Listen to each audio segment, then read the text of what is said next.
தமிழ் சினிமாவில் ஒரு தவிர்க்க முடியாத இயக்குனராக வலம் வருபவர் இயக்குனர் வெற்றிமாறன். பொல்லாதவன் தொடங்கி விடுதலை வரைக்கும் அவர் எடுத்த ஒவ்வொரு படத்திற்குள்ளும் ஒரு ஆழமான கருத்துக்கள் இருக்கின்றன. சமூக அக்கறையுள்ள கருத்தை படத்தின் மூலம் சொல்லி மக்களை ஒரு சமூக சிந்தனை உள்ள மனிதர்களாக மாற்றும் முயற்சியில் பா. ரஞ்சித், மாரி செல்வராஜ் இவர்களுடன் வெற்றிமாறனும் இப்போது இணைந்திருக்கிறார். அதுவும் நாவல்களை படமாக எடுப்பதில் மிக சிறந்த இயக்குனராக திகழ்ந்து வருகிறார் வெற்றிமாறன். இப்போது விடுதலை 2ஆம் பாகம் தயாராகி கொண்டு வருகிறது.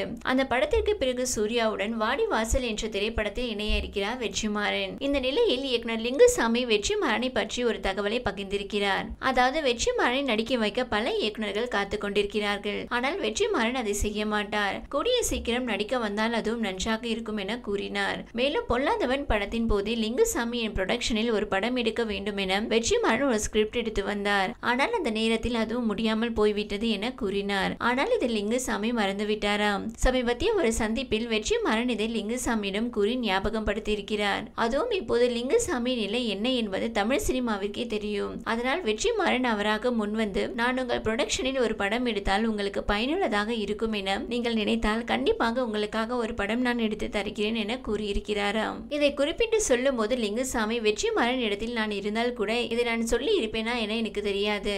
அந்த அளவுக்கு நல்லவனா என்பதும் எனக்கு தெரியாது. ஆனால் வெற்றிமாறன் இதை சொன்னது எனக்கு மிகவும் மகிழ்ச்சியை தருகிறது. அவர் இயக்கத்தில் படங்களில் நடிக்க தமிழ் மட்டுமல்லாமல் பிற மொழி சினிமாக்களிலும் நடிகர்கள் ஆர்வமாக இருக்கிறார்கள் என லிங்குசாமி கூறினார். தமிழ் சினிமாவில் வெற்றி இயக்குனராக வலம் வருபவர் லிங்குசாமி. இவரது படைப்பில் ரன், பையா, சண்டைக்கோழி ஆகிய படங்கள் வியாபார ரீதியாக வெற்றி பெற்றது. இதனைத் தொடர்ந்து தனது சகோதரர் உடன் இணைந்து திருப்பதி பிரதர்ஸ் என்ற தயாரிப்பு நிறுவனம் தொடங்கி பல்வேறு படங்களை தயாரித்து வருகிறார். 2006 தொடங்கிய இந்த நிறுவனம் மூலம் பையா, வாழ்க்கையின் 18/9, தீபாவளி, கோலி சோடா, கும்கி, உத்தம வில்லன் உள்ளிட்ட படங்களை தயாரித்து உள்ளனர். திருப்பதி பிரதர்ஸ் தயாரிப்பில் கமல்ஹாசன் நடிப்பில் கடந்த 2015ஆம் ஆண்டு வெளியான உத்தம வில்லன் திரைப்படம் மிகப்பெரிய தோல்வி படங்களில் ஒன்றாக மாறியது. இதனால் மிகப்பெரிய பொருளாதார சிக்கலில் சிக்கினார் லிங்குசாமி. இப்படத்தின் பிரச்சனை குறித்து பேட்டி ஒன்றில் இயக்குனர் லிங்குசாமி கூறியதாவது, உத்தம வில்லன் எங்களுக்கு மிகப்பெரிய பொருளாதார சிக்கலை கொடுத்தது. குறை சொல்லவில்லை, அது நிஜம்தான். அதற்காக வேறு ஒரு படம் பண்ணி தருவதாக கமல்ஹாசன் எழுதி கொடுத்துள்ளார். ரூபாய் 30 கோடிக்கு பண்ணி தருவதாக சொன்னார். நாங்கள் எந்தவித அழுத்தமும் கொடுக்கவில்லை.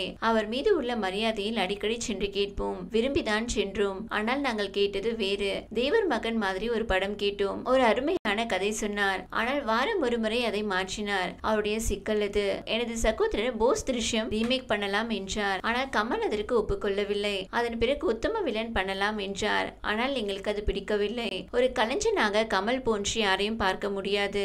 உத்தம வில்லன் எனது கனவு படமாக பண்ணி தருகிறேன். பின்னர் எந்த பிரச்சனை வந்தாலும் பார்த்துக் கொள்ளலாம் என்றார். படம் முடிந்த பிறகு மாற்றங்கள் செய்ய சொல்லி ஒரு பட்டியல் எடுத்துச் சென்றோம். சரி செய்கிறேன் என்றார். ஆனால் செய்யவில்லை. மேலும் என்னை நம்புங்கள், அப்படியே விடுங்கள் என்று சொன்னார் கமல் என்று லிங்குசாமி பேசியிருந்தார். இந்த நிலையில் திருப்பதி பிரதர்ஸ் சார்பில் கமல்ஹாசன் மீது தயாரிப்பாளர் சங்கத்தில் புகார் அளிக்கப்பட்டுள்ளது. அந்த புகாரில் தெரிவிக்கப்பட்டுள்ளதாவது, உத்தம வில்லன் திரைப்படத்தின் தோல்வியை தொடர்ந்து தங்களுக்கு வேறு ஒரு படம் பண்ணி தருவதாக கமல்ஹாசன் கூறினார். ஆனால் படம் வெளியாகி 9 வருடங்கள் ஆகியும் இதுவரை அவர் எந்த பதிலும் அளிக்கவில்லை. எனவே தயாரிப்பாளர் சங்கம் இந்த விவகாரத்தில் தலையிட்டு கமல்ஹாசனிடம் கால்ஷீட் பெற்று தரும்படி திருப்பதி பிரதர்ஸ் கேட்டுக்கொண்டுள்ளது. மேலும் உத்தம வில்லன் படத்தின் வெளியீட்டின் போது கடன் கொடுத்த அனைவரும் தங்களை மிகவும் நெருக்கடி கொடுத்து வருவதாக திருப்பதி பிரதர்ஸ் சார்பாக அதன் தயாரிப்பாளர் சுபாஷ் சந்திரபோஸ் குறிப்பிட்டுள்ளார். உத்தம வில்லன் படத்தால் மிகப்பெரிய தோல்வியை தழுவியதால் திருப்பதி பிரதர்ஸ் நிறுவனம் கடன் பிரச்சனையில் சிக்கி தவித்து வருகிறது என புகார் மனுவில் குறிப்பிடப்பட்டுள்ளது. மேலும் நாங்கள் சொன்ன கதையில் நடிக்காமல் உத்தம வில்லன் கதையில் நடித்தார். படம் மிகப்பெரிய தோல்வி அடைந்தது என்றும் திருஷ்யம் கதையை எடுக்க நாங்கள் விரும்பிய நிலையில் அதனை கமல்ஹாசன் மறுத்துவிட்டார். ஆனால் திருஷ்யம் படத்தை வேறு தயாரிப்பு நிறுவனத்துக்கு நடித்து கொடுத்தார். உத்தம வில்லன் வெளிநாட்டு உரிமையை கமல்ஹாசன் பெற்றார். தமிழகத்தில் படம் வெளியாவதில் பிரச்சனை ஏற்பட்டது.